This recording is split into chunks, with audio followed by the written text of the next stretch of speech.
Dice, si alguno hubiera cometido algún crimen digno de muerte y lo hicieres morir y lo colgares en un madero, dice el 23, no dejaréis que su cuerpo pase la noche sobre el madero. Sin falta lo enterrarás el mismo día. ¿Por qué, hermanos? Porque maldito por Dios es el colgado.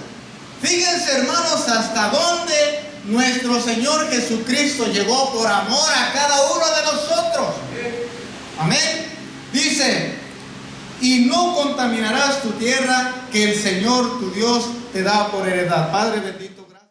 Pueden tomar su asiento, mis hermanos. Necesitamos, hermanos, como hijos de Dios, saber qué significa la cena del Señor, ¿verdad? Que no, hermanos, tengamos un concepto tan pequeño como, hoy es la Santa Cena y como que, pues no voy a poder. Algunos de mis hermanos yo sé que no pudieron por trabajo, ¿verdad? Pero algunos de mis hermanos por temor. Estoy seguro, ¿verdad? No me vaya a condenar, ¿verdad? Y muchas cosas que se le vienen a la mente, dardos del enemigo, hermanos, que a veces por nuestra propia debilidad no sabemos discernir, ¿verdad? Entre la verdad y la mentira. Acuérdense de una cosa, hermanos, el diablo es mentiroso y padre de mentira. Y el diablo, hermano, la verdad, la mentira, hermano, la disfraza como si fuera verdad. ¿Sí o no? ¿Verdad? Ya hemos hablado un poquito de eso. Amén. Entonces, hermano, debemos de conocer el concepto verdadero de la cena del Señor. El motivo por el cual nosotros, hermano, cuando Dios le pone en el corazón a nuestra hermana de celebrar este servicio, esta celebración, esta fiesta, hermano, tan importante, al menos, hermano, en lo personal, para mí, es algo especial. Es algo, hermanos, que estoy en la casa y estoy haciendo alguna cosa y estoy nervioso. Ya quiero estar en la casa de Dios porque quiero, hermanos, participar de este evento tan importante. ¿Por qué? ¿Por qué es tan importante esta celebración? El mismo Señor Jesucristo deseaba, hermanos, le dijo a los discípulos antes de empezar su padecimiento, hermanos, les dijo, ¿cuántas veces he deseado celebrar, llevar a cabo esta celebración con vosotros antes de que padezca? Oigan, hermano, si el Señor deseaba llegar con ansias este momento de celebrar con sus discípulos, es porque era algo muy, pero muy importante. Amén. Y así, hermanos, como el Señor demostró la importancia del celebramiento de este evento tan especial, así mismo, hermanos, nosotros debemos de sentirlo en nuestro corazón. Dios no quiere que venga la celebración de la cena del Señor y que te metas en pánico o en temor.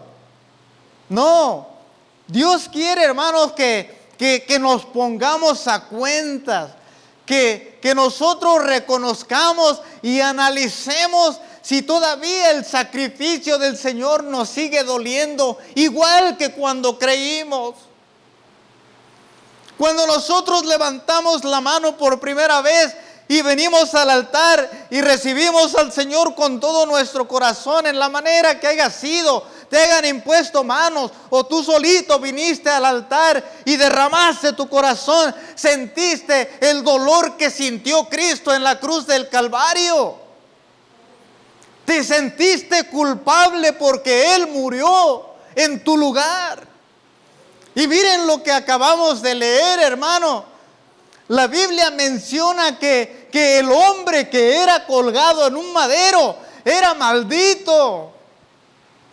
¿Hasta dónde llegó, hermanos, el Señor Jesucristo? Qué humillación tan grande. aparte de venir y tomar forma en un cuerpo mortal, en un puño de tierra, hermanos, todavía, hermano, fue y se humilló, dice el libro de Filipenses, hermano, y aún, hermano, fue una cruz del Calvario, fue colgado en un madero, fue maldito.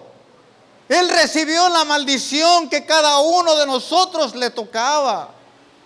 Nosotros merecíamos esa maldición. Nosotros merecíamos ir a esa cruz del Calvario, porque dice la palabra de Dios que la paga del pecado es muerte. Y nosotros éramos unos viles pecadores, o al menos yo era un vil pecador, que yo merecía la muerte y eso y más. Pero por amor a mí, Cristo se hizo maldito.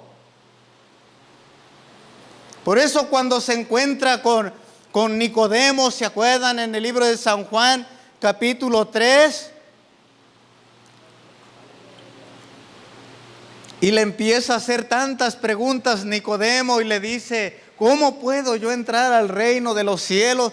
El Señor le empieza a explicar, necesitas nacer de nuevo. Y le sigue narrando. Y llega al versículo 15 y 14 y 15, hermanos, donde le dice, así como Moisés levantó la serpiente en el desierto, así es necesario que el Hijo del Hombre sea levantado. Lo que le estaba diciendo el Señor Jesucristo a Nicodemo, que la serpiente estaba maldita y Dios la había maldecido, y que también iba a pasar él por la misma maldición. Tenía que ser maldito también, crucificado en la cruz del Calvario. Hermano, cuando un clavo o algún metal se introduce en tu parte, en tu cuerpo, hermano, inmediatamente tienes que ponerte la inyección del tétano, ¿sí o no? Porque inmediatamente recibes el tétano, hermano. ¿Sabes lo que significa esa enfermedad?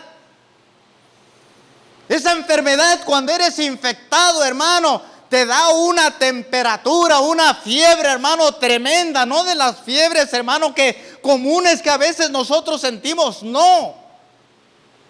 Es una fiebre tremenda, hermano, que los que lo han experimentado te podían explicar mucho mejor que yo. El Señor Jesucristo, cuando fue clavado en la cruz del Calvario, nunca desinfectaron los clavos. ¿Ustedes creen que Él no recibió el tétano? Y cuando estaba crucificado, cuando a nosotros nos duele algo, hermanos, y dice la ciencia, el doctorado, que cuando alguien llega a experimentar el tétano, hermano, en su cuerpo, dice que se quiere él encoger como si fuera un caracol de dolor. Pero el Señor Jesucristo no podía, porque estaba crucificado. Y más bien sí podía, pero no lo hizo por amor a nosotros. Eso es lo que significa la cena del Señor. Cuando nosotros tomamos, hermano, el pan y el vino, estamos diciéndole al Señor, todavía me acuerdo y todavía siento el dolor que sufriste en la cruz del Calvario. Eso es lo que significa la Santa Cena. No es cualquier cosa, hermano, como la iglesia tradicional lo celebra y ni siquiera se analiza. No. Nosotros, cuando celebramos y participamos de este privilegio, le estamos diciendo al Señor, aún te estoy esperando, Señor. Aún me sigo consagrando, porque aún me sigue doliendo el sacrificio que hiciste por mí en la cruz del Calvario. ¿Hasta dónde, hermanos, llegó el Señor Jesucristo? Por eso es necesario que nosotros sepamos verdaderamente qué es el significado de la Santa Cena. ¿Y por qué tenemos que huir el día que nos mencionan, vamos a celebrar la Santa Cena? No. Y dejen decirle con todo respeto que la persona que no participa de la Santa Cena quiere decir que no está siendo salva. Porque así lo dice la palabra. Vamos a 1 de Corintios capítulo 11.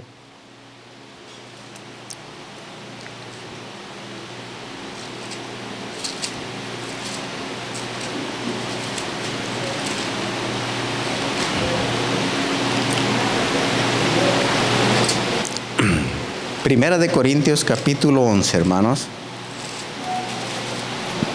Vamos a leer del 24, me voy a ir un poquito rapidito, hermanos, para que podamos, amén, terminar un poco temprano. El 23 dice así, ¿lo tienen, hermanos? Dice, porque yo recibí del Señor. Oigan, ¿quién le dio el conocimiento al apóstol Pablo? Acuérdense que Pablo no anduvo con el Señor personalmente. Él recibió revelación después, ¿ok? Directa del Señor Jesucristo, desde luego. Porque yo recibí del Señor lo que también os he enseñado, que el Señor Jesucristo, la noche que fue entregado, tomó pan y habiendo dado gracias, dice, lo partió y dijo, tomad, comed, esto es mi cuerpo, que por vosotros es partido. Haced esto en memoria de mí. Asimismo tomó también la copa después de haber cenado y diciendo, esta copa es el nuevo pacto en mi sangre. Haced esto todas las veces que la bebieres en memoria de mí.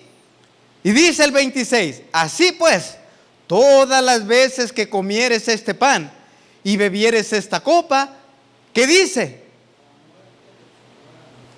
Hasta que Él venga.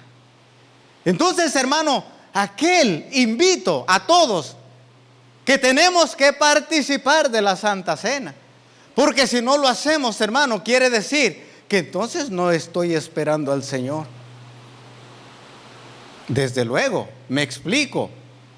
No tiene que haber pecado deliberado, ¿verdad? Me estoy refiriendo a los que somos cristianos. Amén. Esa sangre, hermano, el cuerpo tenía que ser molido. Este pan, hermano, lo que significa, así como lo ven en pedacitos, simboliza el cuerpo de nuestro Señor Jesucristo, que fue molido. Hermano, cada latigazo que le ponían, dice que fueron 40 azotes menos uno.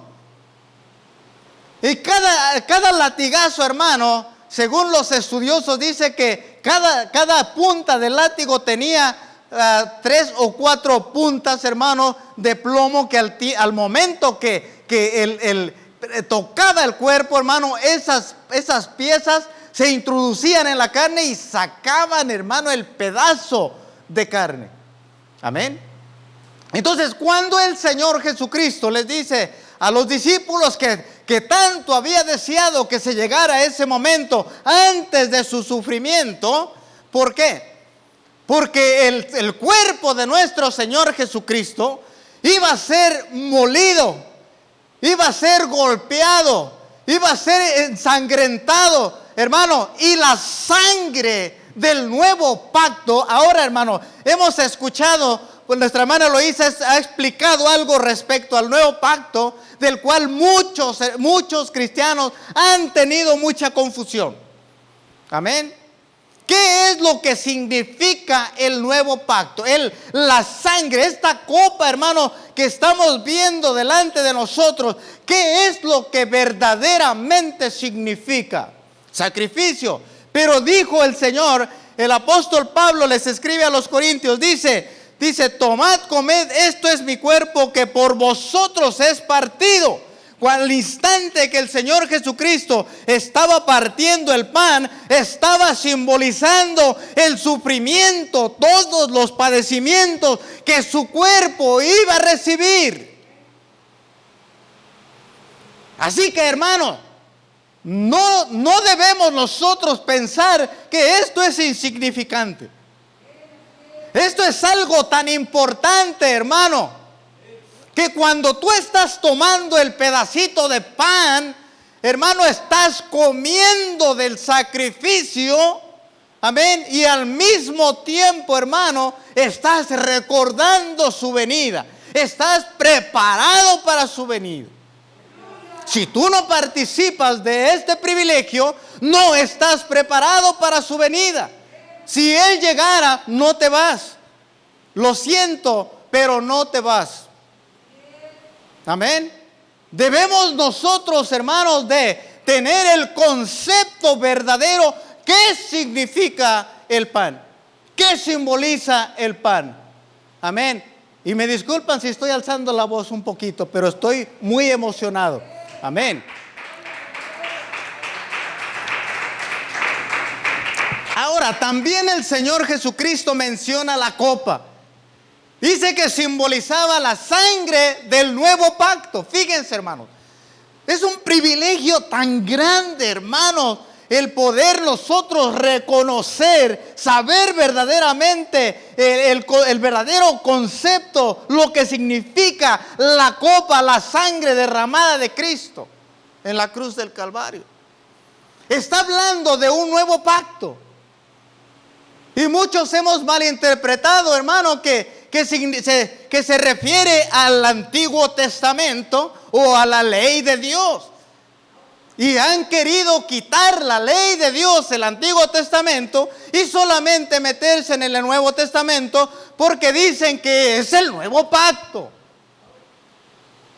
Cuando dice, hermano, que la copa, hermano, está simbolizando, dice, esta es mi sangre que será derramada para el nuevo pacto, hermano, se está refiriendo que antes había un derramamiento de sangre, sí, de un animal inocente, sí, que simbolizaba al verdadero derramamiento de sangre que iba a ser el Cordero de Dios que quita el pecado del mundo.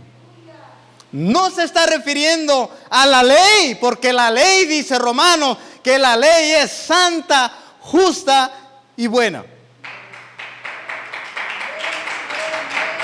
Amén. Entonces, hermano, cuando el derramamiento de sangre de un animalito solamente cubría los pecados. Amén, mi hermana. Amén. Pero fíjense qué grande privilegio tenemos nosotros con la sangre de Cristo. No nos cubre a nosotros nuestros pecados. A nosotros nos los borra. Porque una cosa es tenerlos cubiertos, pero ahí están. Pero cuando nosotros recibimos la sangre del nuevo pacto, nuestros pecados son perdonados. Prácticamente el Señor dice, ya no me acuerdo de ellos. Eso era lo que estaba diciendo el Señor, que la copa que iban a tomar simbolizaba el nuevo pacto. Nunca se refirió al Antiguo Testamento o a la ley dada por Moisés. La ley es ley. Entonces tendríamos un Dios que de repente cambia de opinión. La ley es santa, justa y buena. Amén. Asimismo dice que tomó la copa después de haber cenado, diciendo, esta copa es el nuevo pacto en mi sangre. Ya no iba a ser una sangre, hermanos, de un animalito inocente, iba a ser la sangre de Cristo Jesús, de un ser humano que iba a venir a morir en la cruz del Calvario. Por eso, hermanos, una pregunta, ¿me están entendiendo? Amén. Clarito como el agua, ¿verdad que sí? Amén. Es un privilegio tan grande, hermanos, que hayamos venido a celebrar este evento tan importante. Porque a nosotros, hermanos, a mí no me van a decir, no, pues yo estoy bien.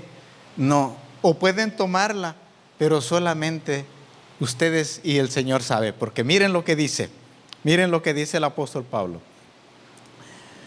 El 27, de manera que cualquiera que comiere este pan o bebiere esta copa del Señor indignamente será culpado del cuerpo y de la sangre del Señor. Por tanto, pruébese cada uno a sí mismo. Hermano, yo puedo tomar la Santa Cena. Aquí no está diciendo el apóstol Pablo que uno es el que debe de decidir quién la toma o no. Aquí está diciendo el apóstol Pablo, dice, por tanto, pruébese cada uno a sí mismo. Y cuando ya nos hayamos analizado, entonces vamos a decidir si la tomamos o no la tomamos. Amén. Vuelvo a repetir un consejo. Solamente que haya un pecado deliberado, yo creo que no puede tomar. Creo. Amén. Pero también necesitamos ser bautizados. Porque miren, hermanos, si nosotros no nos hemos bautizado, o al menos que no haya habido tiempo, porque a veces no lo hay, la iglesia tiene ciertos momentos, tiempos, dice, tal día va a haber bautizos, tal día, ¿verdad? Solamente que no se haya podido bautizar, puede participar, porque él siente el deseo. Él es salvo, por gracia soy salvo, dice, por medio de la fe. Amén. Pero si hay un pecado deliberado, adulterio, fornicación, ¿verdad? Todas esas cosas, yo le aconsejo que mejor no lo haga. Amén. Gloria a Dios. Dice, por tanto, de manera que cualquiera que comiere ese pan o bebiere de esta copa del Señor indignamente será culpado del cuerpo y de la sangre del Señor. Por tanto, dice, pruébese cada uno a sí mismo y coma así del pan y beba de la copa. Hermanos, esta promesa que nosotros tenemos, o que nosotros ahora gozamos de esa promesa cumplida de aquel Mesías que se esperó durante mucho tiempo, ¿verdad? Para el perdón de los pecados, ahora lo tenemos nosotros. Esa promesa fue hecha desde allá por el libro de Génesis, cuando Adán, hermano, cayó en pecado. Dios prometió un Salvador del mundo. Amén. Y luego de repente, hermanos, Dios escoge a un hombre llamado Abraham y le dice, sal de tu parentela, dice, y te voy a llevar a una tierra, dice, donde fluye leche y miel. El hombre creyó.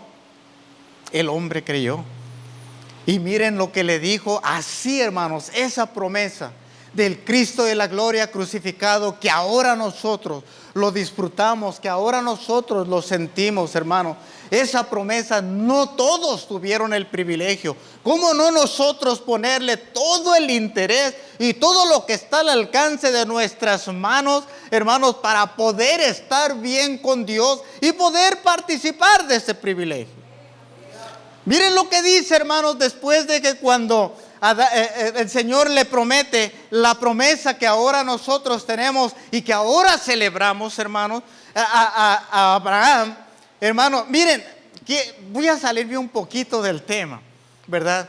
Muchas veces, hermano, cuando habemos algunos hermanos que a veces ya no quisieran ni decir nada, pero yo quisiera que mis hermanos de verdad interpretaran la palabra de Dios como es. Cuando Dios le dice a Abraham, le dice, en ti serán benditas todas las naciones de la tierra. ¿Verdad que sí? ¿Se acuerdan de ese pasaje bíblico? Es muy conocido, por eso ni siquiera me preocupo de irlo a buscar, ¿verdad?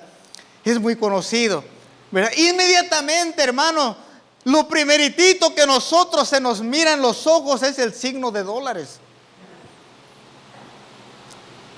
No podemos o no sabemos discernir a qué se estaba refiriendo el Señor. Cuando Dios le promete a Abraham esa promesa que ahora nosotros disfrutamos, hermanos. En ti se serán benditas todas las naciones de la tierra. Inmediatamente nosotros pensamos, Abraham fue rico. Y como él fue rico terrenalmente, pues yo también tengo que ser rico, Señor. ¿A qué se estaba refiriendo el Señor? Miren lo que dice Gálatas. Ya casi termino, hermanos. Vámonos a Gálatas 3.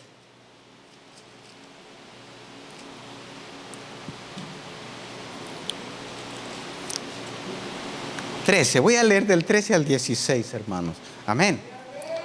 Dice, Y Cristo nos redimió ¿de qué, hermanos? ¿Lo tienen, hermano? Los espero. A veces, como voy a 100 por hora, hermano, se me olvida que tengo que esperar un poco. Amén. Dice, Cristo nos redimió de la maldición de la ley. Hermano, hecho por nosotros maldición, hermano.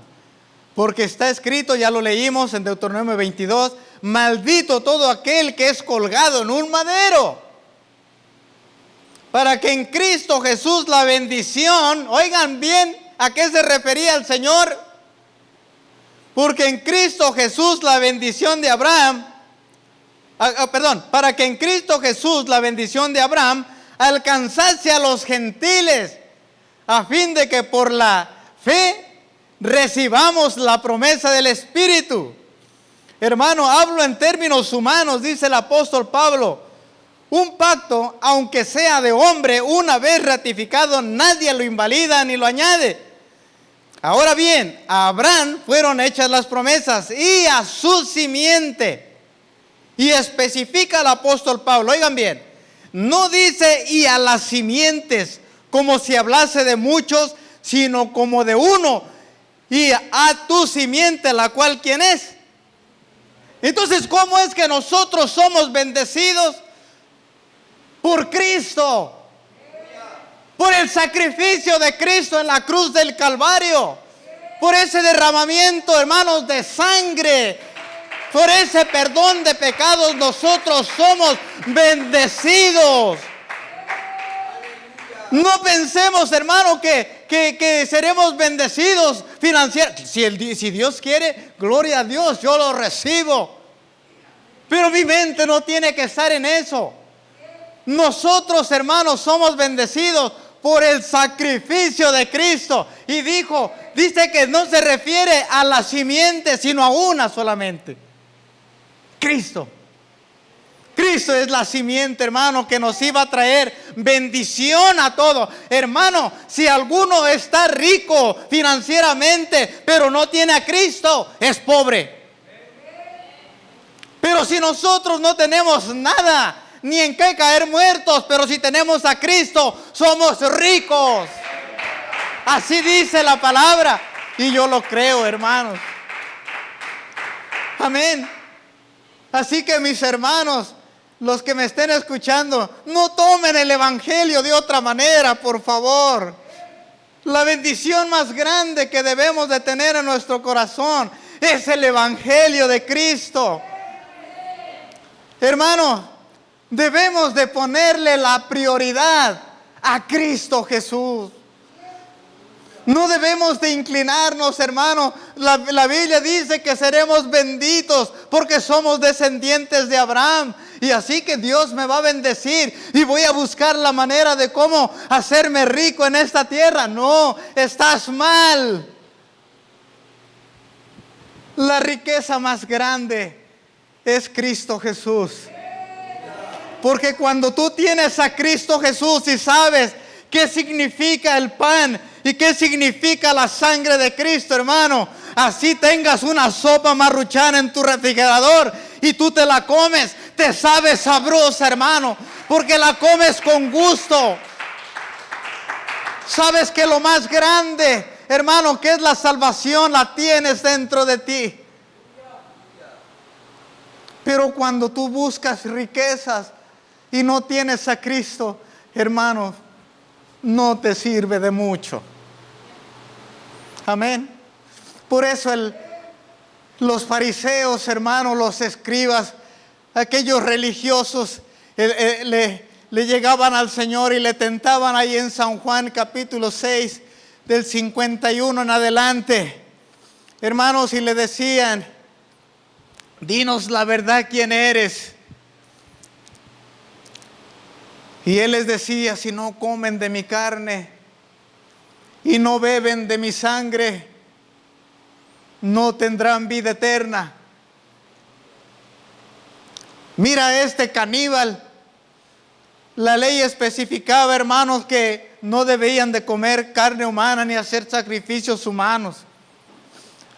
pero no entendían las palabras como ahora nosotros a veces no entendemos el significado del pan y la copa.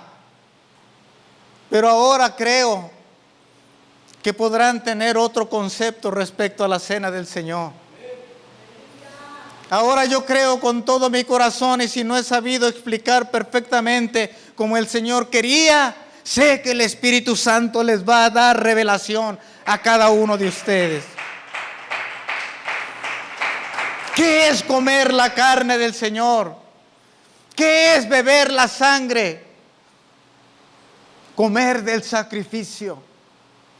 Sentir que el sacrificio cada día me levanta. Estoy pasando ciertamente tribulaciones, momentos difíciles, pero miro hacia arriba. Así como Moisés levantó la serpiente en el desierto, así fue necesario que el Hijo del Hombre fuera levantado para cuando cada uno de nosotros tenga algún problema, levante la mirada y mire el sacrificio que hizo Cristo en la cruz del Calvario y comamos de ese sacrificio y nos levantemos y sigamos caminando.